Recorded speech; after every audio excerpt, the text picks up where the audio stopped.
Good afternoon, ladies and gentlemen. Trevor Thompson, TNT Pressure Cleaning, dynamite service with explosive results. We are in a golf course community about 15 minutes north of where I live, and the houses are really tight. And we had a concrete company that wanted to pour some curbing. It's taken a month to get this job done, but you do not want water on top of concrete. So it was either I was going to have to reschedule or they were going to have to come back later. Fortunately, they've got a couple of other areas in this neighborhood to do, and so they're going to be returning. But I'll show you what the property looks like, and I'll show you what we're going to be doing. We're going to be doing just under 500 square foot driveway.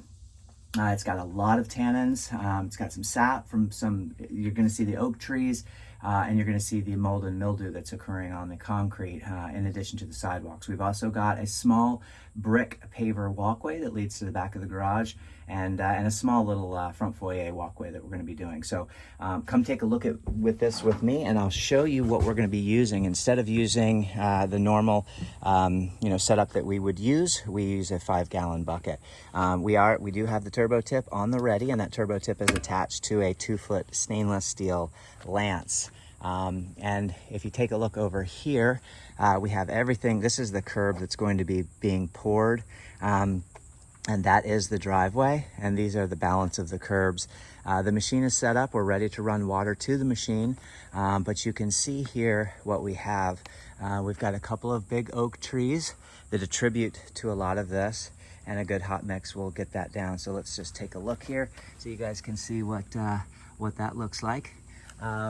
And then we've got a small brick walkway that leads to the front door area. And then we have over here a brick paver walkway.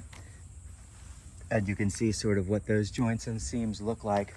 And there are some areas, obviously, where you've got a lot of your moss, and that leads right towards the back. We can tell already that we're going to have a puddle up spot here. You got a high spot here, a low spot there. So we're going to come in here, lay our solution after getting this wet, let our solution eat up the great majority of that, and then we are going to surface clean it, and then come through and clean it up with a turbo tip, and then finally rinse that off. The turbo tip will be to knock off whatever the surface cleaner doesn't get, so that's sort of what that looks like now. So you can kind of see, I'm going to take some before and after pics so that you guys can get make note of that. Also, this is just the little setup here. This is the original X-Jet hose that has your on-off, shut-off, and that's just drawing your surfactant and your SH straight out of there.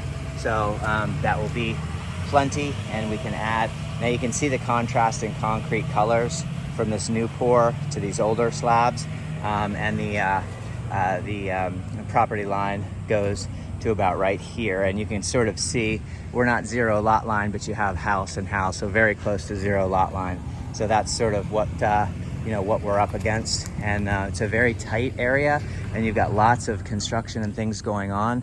So you have to be mindful of your setup and where you're located so that everybody can get in and out and work with each other. Surface cleaner will be used for the driveway. You have all kinds of areas that are buckled and sticking we have some oaks that have some roots that are growing that are pushing concrete up.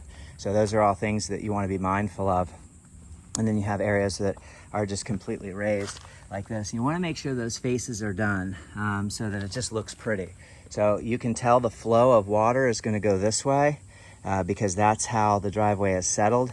So see how that's picked up? There's going to be a lot of water there, so we're going to be chasing a lot of water off of here and down into here, and being mindful of the machine.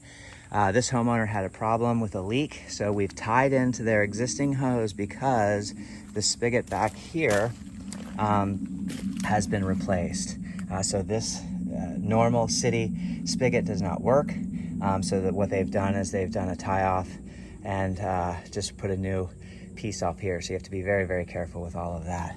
But I hope everyone's having a great day, and I hope I was able to help you guys see, what we're going to be removing from this driveway.